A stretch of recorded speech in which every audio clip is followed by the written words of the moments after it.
Yo, what's up, guys? We are back with another pre-PT grind chat. How's everyone doing? Hope your Thursday, almost, pre-Friday is going well. Hope everything's going well with your applications, with the classes, with the essays, with the GRE, with your life in general. Take a big, deep breath. Take this little 20, 30 minutes to relax a little bit and just absorb what we're going to talk about, engage in the conversation. Because I know you guys have been putting a lot of work. So on this pre-PT chat live, we have one of our interns for pre-PT grind / coaches.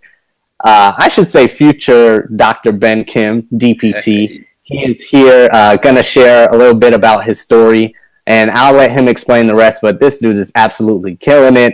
All the Instagram, or most of the Instagram posts you guys see, there's been a little change up with the videos and the outlines and the phones and the posts. This is all Dr. Kim right here. So everything you're seeing, all the innovative new stuff, he is absolutely killing it. So wanted to give him some spotlight to share his story and go off and drop some bombs. So while I share it out, what's going on, Ben? Kind of give them a little background of where you're from, what you're doing, what your plans are for the future, and I'll get this rocking and rolling. For sure. All right, so as you guys know, I'm Ben. I'm born and raised in Southern California. I'm a molecular biology graduate. I went to UC Merced. I graduated in 2015. I'm a low GPA student. I graduated with a 2.4 GPA. And now I'm pretty much on track, and I feel confident about getting accepted in this 2018-2019 application cycle. In between graduation year and now, I've pretty much spent the last 2 years retaking all my prerequisites. I never really knew what I wanted to do as far as career-wise until the end of my junior year, and that's when I had a good idea. But even then, I wasn't like 100% certain. I was like, all right, there's pharmacy, there's physical therapy. I'm not sure which one to pick, so I think I'm gonna just try physical therapy over the summer between my junior and senior year, volunteer, see what it's about. And that's when it started kicking off. And even then, I didn't really want it, right? Like, I didn't really know how great physical therapy was because of my experiences with that one clinic I was at. It took more settings, and it took a really big eye-opener to really realize how much I wanted physical therapy. And that big eye-opener for me, honestly, was Smart Success PT. I'm not paid to advertise Smart Success PT, by the way. It's just the honest truth. But yeah, I'll keep it there for now. There's more to say, but we'll keep it there for now. Okay. So how did you started with Smart Success PT, and for our longtime followers, we've talked about it before. But how did you find pre-PT grind? Was it from that? Was it from something else? How did you even find this? Honestly, it was through you, I think. Being a part of Smart Success PT, people know people. Networks are built. Casey's knows all the pre-PTs that joined Smart Success PT within like the first minute or first day or first week. So he added me to the pre-doc, kind of led me towards pre-PT grind, and I just saw the value that it had. And I was like, yo, this is a pretty cool community. I'll join it. And, any community where people are always trying to strive and reach new heights, I'm all game, man. So, yeah. So what is, for the people who, follow us from the outside, you're on the inside with pretty much everything. You're an intern for like our big platform. Then you're also a coach for our, smaller platform, the pre-PT success program. So what is it like on the inside for the people who just see the post go up and they just see that and they just, what is it like looking from the inside out? That's a good question. From the inside out, it's very different. I think being from the outside looking in, you just kind of see information, Like, I don't think Mm. everyone clicks on everything and actually listens to all the value that's actually being put in, because it changes mindset. And mindset's actually one of the biggest reasons that I'm able to get to where I am right now. In terms of like changing my whole outlook. I mean, to have a 2.4 GPA and to change that like 360 or 180, however you want to call it, that takes a whole mindset shift. It's not like I'm gonna just try harder, right? It's um, like this is it. Like there is no plan B. I gotta get A's. It's not like I'm gonna try for an A's. I'm gonna get an A, right? Mm. Like it's a completely different mindset shift. And aside from that, like pre-PT grind opens. It's like a mini smart success PT in that it really opens your mind to like uh the what's really possible with PT. Like so it's like if you could have the best community of pre-PTs, but you don't have to be with them in person. So like Mm. even if you have a crappy group of PTs or pre small crappy group of pre PTs or PTs you're with right now, and you're not sure about the physical therapy field, like you have pre PT grind who's like all about the innovation and the future of PT and how great it really is. You know, like and whatever you're missing, like I know some people are missing people that are willing to support them, or there's advisors that tell people, hey, if you don't have a 3.7 or 3.5, you can't apply to PT school, right? Mm. Let's talk about So, it. I mean, yo, free PT grind, man.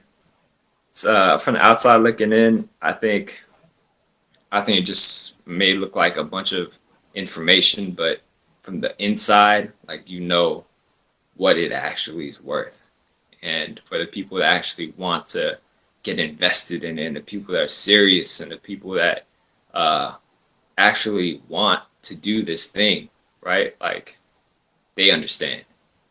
Mm.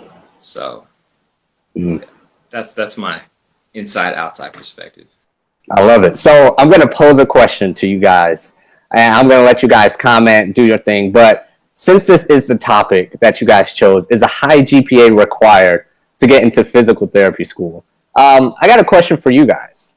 What is a high GPA to you? Right? So is it put it down on the comments. I don't care if you're live now, if you're on replay on Facebook, if you see this split up in Instagram or Twitter stories, whatever, YouTube. Put it down. What is a high GPA to you? Is a high GPA 3.2, 3.4, 3.75, 3.92? What's a high GPA to you? Because it could be all subjective. We could be all off on this. The schools could say it's this, you guys could say it's that, and we're all not even on the right playing field. So drop it down in the comments. What is a high GPA to you? And while you're doing that, make sure you sign up for the webinar on Sunday, July 15th, 12 noon Eastern time. We've been getting a lot of questions about, I can't make it, I got work, I got stuff to do. If you sign up, you can get access to the replay. Only the people who are signed up will have access to the replay. So save your seat so you can have access whether live or replay. So we got some answers down here. People are saying 3.7 or higher, 3.5, 3.5 plus. People are saying 3.6. They're going on and on. What about you? What's your perspective? There's no right or wrong answer to this. Are you asking me? Yeah. Um, yeah, I think. I mean, honestly, 3.7 plus. I think that Melissa answered is a good answer, but Okay. um, 3.5 is good too. You know, like honestly, I think if you're above 3.5, great for you. Other than that, I think actually I'll just leave it at that. Go ahead, Casey. Okay. And what's going on, Nate? What's going on? Um, Hey, so that's my boy. so we kind of distinguished the high GPA. You guys are it's kind of 3.5, 3.7 and up. What's a low GPA? to you guys. Comment below as well. What's a low GPA? We already got the high GPA. 3.6 ish and up. Let's just say 3.5 is the middle or whatever. 3.6 six and up is kind of the upper realm of the GPAs. Okay, cool. What is a lower GPA? Does that happen right after 3.5? Is it below 3.0? What's your take on it? Like again, doesn't matter if you're live, team replay, YouTube, watching this on Instagram, stories, whatever they come out with tomorrow. Put it down so we can get an idea of what you guys think is like. What is this GPA thing all about? So what you got, Ben? What do you think a low GPA is? Where does it start? What's the range? I think a low GPA, and it's gonna sound weird coming from me, but I think a low GPA is like around a 3.3 or lower, maybe even 3.4 or lower. And it's weird because I said 3.5 or higher is like a good GPA, right? And the reason I say that is that I think if you're under a 3.5, you have something you can show that you can make a change and you can still see that, oh, okay, this person used to get A's and B's, maybe more B's than A's, but their last 60 units, they retake classes. You can see the difference if they get like 8 straight A's. Like if you're at a 3.7, 3.8, and you kind of get 3 straight A's, 4 straight A's, it doesn't really change anything. They already know, all right, this girl, she is competent enough. She will pass the program. We're going to accept her because she is a safe pick and she's not going to ruin our CAPI certification. She's not going to waste money, right? So that's why I say what I say. I love it. So you guys gave me the top. You guys gave me the bottom. I love the spectrum. We got about 3.6 and up is a high GPA. We got anywhere between 3.3 ish and lower. You guys are saying is a lowish GPA. Some are saying 3.0, 3.2. But that's a general area. So let's flip this a little bit. Let's flip this. What GPA, regardless, okay, we got the low and high GPA. What GPA would you like your students to have if they were applying to your school? If you had your own school, we talk about it all the time. If you guys are new followers, we always switch it up, make you guys sit in that seat that they're sitting in. So if you had your own school, what GPA would you like your students to have? If you're accepting students, you got 500 to 800 applicants. What GPA would you like to see? Like whether it's a cutoff, whether it's you stop looking below this because you only have time to look through 300 applications, 400 applications, or you just want to know that your school is safe and they can handle the curriculum. What would you like to see? If people are applying to your school, coming to you, trying to get in, what GPA would you like? Comment below, don't matter. Replay, live, YouTube. Let us know so we can get an idea. Because a lot of times I don't think we think about that. I don't think we think about it. We're just like, whatever our situation is most important. And it's valid because, it's our life, it's our career. I get it. But if you flip it around, you'll see from their end why they're kind of asking this, why they're demanding such things. So we got to flip it. What would you like your students' GPA to be if they're applying to your school? What would you like the average to be of your DPT class? Doesn't matter the year. So what you got? What's your perspective, man? What you got? I think it depends. I think if it's an undergrad student, traditional student, finishes 4 years of undergrad and applies, I'd love to see a 4.0. I don't see any reason why I wouldn't want to see 4.0. But I would also love to see somebody with low GPA and disregard their cumulative and look at their pre-reg GPA, something that can change. I would love to see somebody show how bad they want it. So rather than looking at cumulative, I would look at the pre-reg GPA and base maybe 50% of my decision on that. Because if you really want it, you can retake the classes, you can get the A's, you can get the 4.0, and that shows me you really want it. And that shows that you probably really want to do physical therapy, not just choosing it because you think it's a safe job, right? So, yeah. So another question for you guys, because you guys have tons of questions for us. So hey, I'm flipping it around on y'all today. I'm flipping it, and I'll give my little spiel in a second. I'll break it down, but um, Ben, you kind of hit on it a little bit, but I'll let you go in a little deeper. We talked about GPAs. Now you guys are saying, um, it's a certain GPA that you want. Is there a reason why you want that GPA? Just because it's middle of the pack? You just feel comfortable? Does it show something to you? Does it not show something? Does it not matter? Why are you picking that certain number? If it's a 3.4 and up, 3.6 and up, Ben, you talked about the last 60 credit hours being it can be a 4.0. Is there a certain reason? So, put it down in the comments.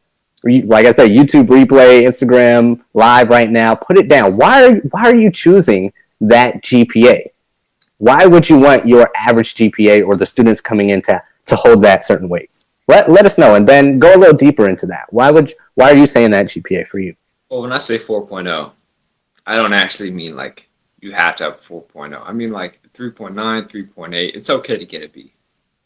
I say that because I said 4.0 because that's the best case scenario, right? Like, why for an undergrad student, why wouldn't you want a 4.0 student? Chances are, if someone really knows they want to do physical therapy at a young age, they already looked at what schools they want to go to by like their first or second year undergrad. They know exactly what they want. They're dedicated. They're going to get a 4.0. That's the type of student you want, right? But then there could be those that find out later. There are going to be those that don't, like me, that, and of course, kind of biased because it's me. But there can be those that don't realize they want to do physical therapy until later. Mm-hmm. And and so they're not going to have the best cumulative. In fact, they're probably not going to have above a 3.2, 3.3. Some people are coming off of really tough majors like in engineering, biochem, all these majors where they take OChem and calculus and all these classes together in one semester. Like that's really rough. And shoot, I mean, they get A in that major. If they get 4.0 in that major, I mean, that's even better for the program. But that's why I say, like, I like to look at the prereq GPA for non-traditional students. Gotcha. So Ben, how are you? You talked about you had a low GPA a little bit earlier in the broadcast. How are you overcoming that? Are you supplementing it with everything else? Are you retaking classes, trying to kill the GRE? Combination of all of it. What's your background on it? Like, what are you doing? Well, I thanks to Smart Success, thanks to Pre-PT Grind, all the networks I've made, Bergomi, I realized that the application isn't just about GPA, GRE. It's a big part of it, but it's not everything. And there are some schools that will just judge you off your GPA and GRE, and that's fine. Those schools aren't for me. I think school selection is very important.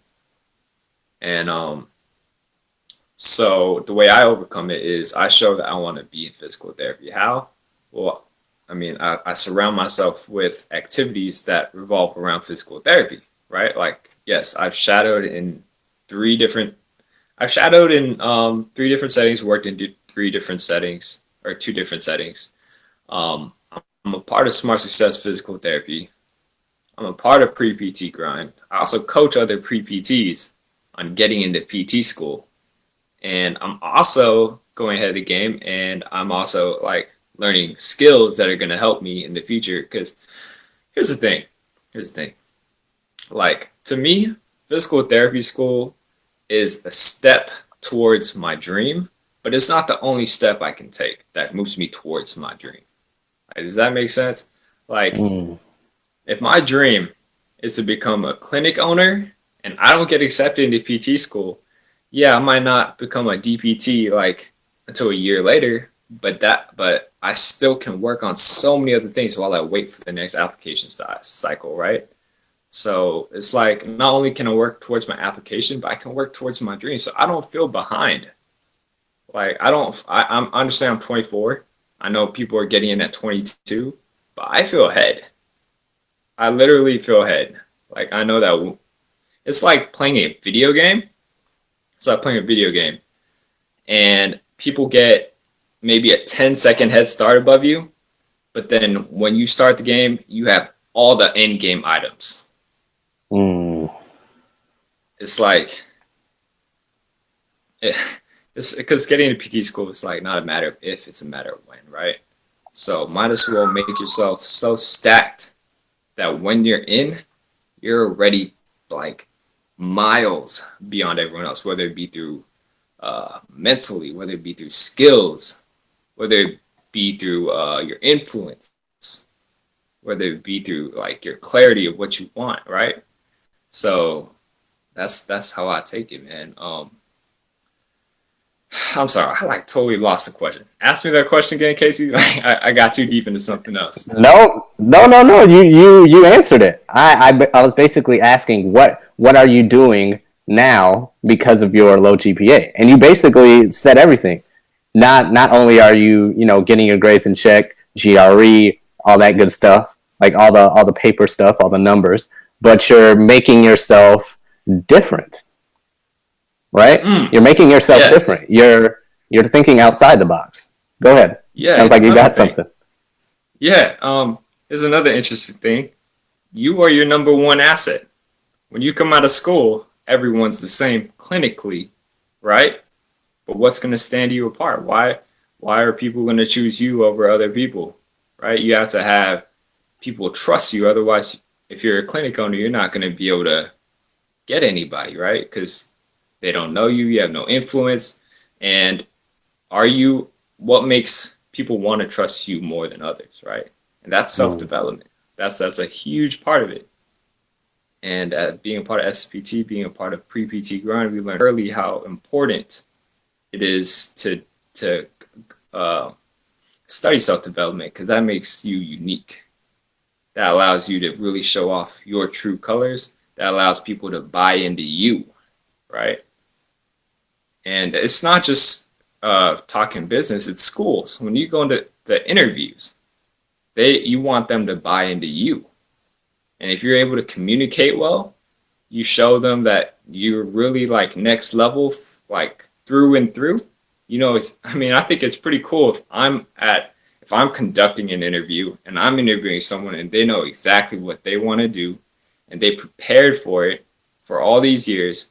And the only thing holding them back is getting that DPT next to their name. The fact that they're all but ready to change the profession and all they need is just this letter and they're going to make this school look good because they're evolving this profession. Like, why would I not like take it? It's like, Mm. it's just like that, man. Hey, Yeah. so here's the thing. I'm gonna break it down. And we can get back to everything that supplements and makes your application juicy, make it stand out. We're gonna get back to all this, but I'm gonna break down the technicalities for you guys just a little bit. So for the people who don't understand, like how this all works, we might have new followers. People might watch us all the time and might have heard some of this stuff before, but um, I'll try to break it down for you so you understand how this works. And before I go into it, I don't know any school specifically, their system, how they rank, how they place you guys. So this is just all on me and from the research I've done. I've talked to different people. I've done my background work, but I don't know specifically for any school if this is specifically how it works. But basically, for most schools, there's a ranking system, which a lot of you guys know. There's a ranking system. So when you guys apply, when you guys go through PTCAS, whether it's through PTCAS or not, they're getting your applications in, whether it's rolling admissions, whether it's early decision, whether they look at it all at one time, and they're going by a certain system of what they set up. Now, most schools is, of course, probably GPA, GRE. Other schools might be essays, letter of recommendations, whatever they do. Like they put you guys in order so they can make it organized so they don't kill themselves because they got 500, 800 applicants, 400, whatever. And that's a lot to go through. So they have to make it organized. So let's just say, in general, some schools rank it by GPA and GRE. So they're gonna rank it. They're gonna go through everybody. Okay, we're starting at the high this range of GPAs, like you guys said. That's why I started with that. Let's just say the high GPAs. We're starting with 3.7 to 4.0. Okay, we're going through those. I like this, I like that. Because when they do that, they might be grouping people together, right? They're grouping people together to make it more organized. So they're going through the high GPA list. Now all of those people are in the same category. They're in the same class. They're in the same, system. They're in the same group, whatever you want to call it. So they're going through those applicants and saying, okay, these are the quote unquote top applicants, right? So now from these top applicants, who is standing out? Because everybody with a 4.0 GPA doesn't get in to a specific school. Everybody with a 3.7 doesn't get in, right? So from these applicants, who is standing out, right? Who is doing something different? Who can I stop and look at? Who gets my attention? Who is marketing to me the best? Who fits my school system the best? Who's done their research? Who went here? Who has great letters of recommendation? Oh, next, this person doesn't, this person does not. Next, next, next. Oh, boom, this person does that. This person went here. Boom. Okay. From this group of people, I like them. Okay, I'll set them aside. Next, they'll go through the middle of the pack, right? 3 point whatever to 3 point whatever. They'll do the same thing. They'll go through, okay, all of these people are the same. This person stands out. I like them. I like what they're doing. Okay, set them aside. I want to interview these people. I want to read more into their application. I want to look at them again. Then going down to the lower. Boom, boom, boom. Same process, right? So I say all that to say, everybody's asking, how do you stand out, right? The basic question is, how are you going to make them stop? How are you going to get their attention from those groups? And I'm saying, if this is how their system works, right? From those groups, how are you going to get their attention? How are you going to make them stop and look at you, put you aside to look later, invite you for an interview, call you up, respond to your emails, whatever you want to do? How are you going to make them stop?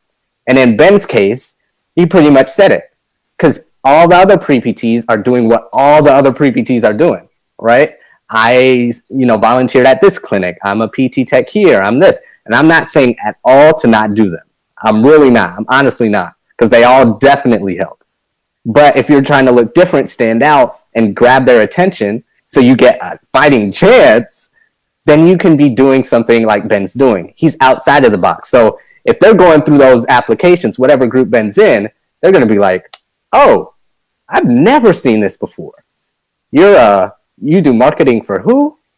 You're a part of what? You know this person and that person. What is this? What is that? You went here? You went that? Like, you have this person vouching for you and that? Oh, well, let me look more into that. Let me invite Ben for an interview. Let me read further into Ben's essay. That's the basic structure of how you guys can grasp their attention and have a fighting chance no matter what your GPA is. Because people with a high GPA, like I said before, might not even have a fighting chance. People with a middle GPA might not have a fighting chance. People with a low, it's the middle of the pack, right? And this is a general statement. I know schools are different, but if you're doing something like Ben, like our interns, like this person, like, you guys see some people who are killing it. And if you can grasp that, boom, that's all you need. You just need a chance. You need a chance to talk to them, get in their face, because like you guys are saying in the comments, like you said, Ben, GPA is not everything, and they know that. However, they have to do this because of CAPTI. They have to stay accredited. They don't want you guys to fail out. They don't want to lose money. They're scared that if they accept you, you might fail out if you can't handle the material. So they have to do this as a way to protect themselves. So not only do you have to put them at ease, but after that, then you can put all this in place to grasp their attention, and then stand out, and then get accepted. So rewind this, whatever you got to do, play it back, because what Ben was saying, he's doing all the right things. Now we can get back to what you were saying. Now we can get back to, yes, okay, GPA is not everything. Now they care about what else you guys have going, what else you guys are doing. They want to get to know you more as a person. So let's go from that. Since you guys know how the structure works, since you know the background, what else can students possibly do to grasp their attention and to make themselves stand out? What do you think? So what I've told you is the macro. The macro is I think we froze. You see on the resume, right? But I try to stand out every way I can. So I visit the schools. I dress to impress. I come with I the might questions that I know. throw in a new link. I don't know if you guys can hear me. All right, part two, guys. So we left off at what can you do to make yourself stand out? We went through, the certain groups that they might do, how they rank their system and all that stuff. But Ben, before it got cut off and all that stuff, um, how can students stand out? How can they possibly grab their attention no matter where they are in the ranking system? What's your take on it? The number one thing that I can think of that I'm definitely going to do once my application is submitted is to reach out. Reach out to the schools that you're applying to. Find the right people that are going to be involved in the application process. Um, if you can see them in person, do it. If you can't, email them, call them, set something up, make it happen. Um, like, I'll give you an example. I went to Rosalind Franklin. That's my number one choice school in, I believe, April or February. I forgot. It's one of those months. And when I was there, even before I actually went there, I've already set up meetings with this guy who has done admissions for the PT department 2 or 3 years ago there. And I set up an appointment with, I believe he was the dean of the department. And I had a call set up with the assistant dean who's also in charge of admissions. That's 3 people I've networked, reached out to, and have established relationships just by going to that campus. And that doesn't include like being part of the tour, asking questions, having a private one-on-one sit down, right? So that's honestly probably the number one thing. Like, and that network I made with the guy who used to do admissions for PT at that school, I keep in contact with him. Like, I've emailed him, like, hey, I'm that guy, who was at Roslyn, came from California. I was wondering if you could answer a few questions that I had about my application, maybe give me some advice, some tips, right? So by building these networks, you're able to kind of put yourself ahead. Like, you're getting advice straight from the guy who looks at applications, right? Like, so what can I do to improve my application? Things like that.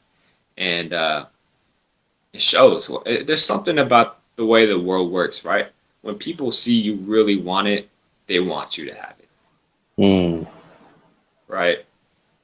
I mean, yeah, for the most part, they want you to have it. So that's one of the biggest things. Also, I just try to stand out in multiple ways, man. One way isn't going to work for everyone, right? Like, going to schools, talking with them, that's great, but also try to stand out every way possible. So, like, resume. How do you stand out? How do you stand out on your resume? Can your resume, when someone looks at your resume, kind of bring it like, can they remember your resume? Can you make it look different yet professional and make your resume stand out? Maybe have a picture. Maybe how about putting a face on your resume? I think that helps. How about on your emails, on your signature, you have a face of yourself so people remember your face and your name? How about when they look at your application, they see your name, they already know what you look like? Mm. How about that? How about they see your name and they think of all the emails that you've had with them or calls you've had with them, be like, oh, this kid's asked me like questions no other pre-PT has asked me. This guy really wants it. This guy wants it bad. Right? Those are all ways that those are all things I do to stand out. And I recommend other people who really want to get in with a low GPA or not low GPA to do. Like, it's not, you got to show you want it. And yeah, you got to show you want it. So the last thing I just want to leave you guys with is that, and Ben pretty much hit it right on the head. Basically, what he's talking about is just thinking outside the box, right? Because there's a lot of applicants, as you guys know. And whatever comes to your mind quickly might come to other pre-PTs' minds quickly as well. So, for example, if you're saying to yourself, how do I stand out? How do I make myself look different? How do I get their attention? Et cetera, et cetera. If the ideas that come to your head come, pretty quickly, it might come to other pre-PTs' heads quickly. and that might make you guys look all the same. If you have to think about it for a few hours, if you have to sleep on it, if you consult people for it, if you talk to a group, if you talk to people who have been there and done that and have gotten in, and you get ideas from them mixed with your own, then you put that all together, and it takes a couple days to come to that conclusion. Like, I should do this to look different. I should do that. I should go here. I should register for this. I should get in that course. I should go to this conference. I should get this job. Apply for that. If that comes to you after all your preliminary ideas come, then that might be the one or two or three that may set you apart. So if it comes to you quickly, that might not be thinking outside the box. If the idea comes to you fast, you might have to slow down a little bit and think of something else. Or think of, are other pre-PTs doing this? Is this the norm? Is this a dime a dozen? Is this standard? Are they going to get bored reading my application? Are they gonna browse right over it and fly right over it because it looks like everyone else? So keep that in mind, and just think outside the box. Ben pretty much gave you a lot that you got to think about. So if you put that into practice, and it doesn't have to be today, doesn't have to be tonight, wait a few days, whatever you have to do, but put it into practice. Let us know how it goes for you. And Can I see. answer that? Yeah. Go ahead. Throw it out there. I was just gonna say, like, there's a, it's a sneaky way to stand out, but another way to stand out is your letter rec. Like, it starts with when you're like, okay, the letter of the recs, like Casey used to say, is maybe the most. If Casey was the head of a school deciding who to accept into their program, and Casey was the head of it, I think he said, quote, tell me if I'm wrong, but I think you said 50% of your decision would be based on the letter rec. Am I right? Yep. And the reason is because that's the most personal insight they get about you, Mm. right? So I'm gonna just tell you what happened in my letter rec. I was in a microbiome class, and basically this professor was upset that a lot of people had dropped from her class. So throughout this class, what I did was, through my influence, because of my self-development, because you attract what you are, right? You attract what you are. And I like to kill it, man. And I liked, and in the process, I like to do it through teamwork. I like to bring people up with me. I like people to help me. I like, it's a team. And the end result was, at the end of the semester, she's like, your group was one of the best I've ever had. And because of your group, I'm even going to put extra credit on this final as a thank you for like coming together and doing what you guys did for this class. Right? So you can imagine what her letter recs could look like, or her letter recs could write me school. Like, how about leadership, team player, inspiration, right? All these things. And another way to, really take yourself next level is in the clinic. Nate Navis can talk all day about this. So honestly, Nate's been a big part of me standing out in the clinic, and that's kind of just realizing how to really show that you want this. How to really show that you want to take yourself next level before you even get to PT school. Maybe it's taking soap notes or trying to take soap notes. You don't have to do it good, right? Like, you don't know what a soap note is. You haven't gone to PT school, but you try. PT sees that. He teaches you. It builds. Sometimes he sees you want it. He'll call you over and be like, hey, Ben, come here, check this out. I'm working on this patient, and I'm going to educate you on why we're doing what we're doing, what's going on, all that stuff. Right? So just like Casey said earlier, be creative, but also, know that the best way to get a letter rec is to be you through everything you do. And the more self-development you do, the greater you are, greater things you're going to attract, the more influence you're going to have, the better letter recs you're going to have. So I guess the most important thing, the most sneakily important thing, is to work on you first. And then everything's going to come. Yeah. Hey, you heard it. You heard it from the man himself. I don't have to say anything else after that. It's a wrap. It's a wrap. So hope you guys enjoyed the pre-PT chat. Make sure you guys sign up for the webinar on Sunday. The steps to get into PT school this cycle. I know you guys are freaking out. You're scared. You might be unorganized. You don't know where to turn. You don't know where to look. Things are coming at you so fast. You might just need to recalibrate your whole application, your whole, maybe even your whole life, and your whole perspective on where you stand. So we're going to figure out where you guys stand. Where we have these steps set out for you. We have different placements that you guys can identify with. Then based on where you guys are identifying, that's where we can help you. That's where we know this is where you're starting. We can help you get from there to here. We can get you from here to there based on where you are. So you don't want to miss it. Find out where you are in our steps to get into PT school this cycle, because you don't want to waste time. You don't want to waste money. There's a lot of stuff going on. You guys want to get on with your life, and it's a stressful time. So the link is there. Save your seat. I don't know how many spots are going to be open. I don't know how many spots are going to be saved.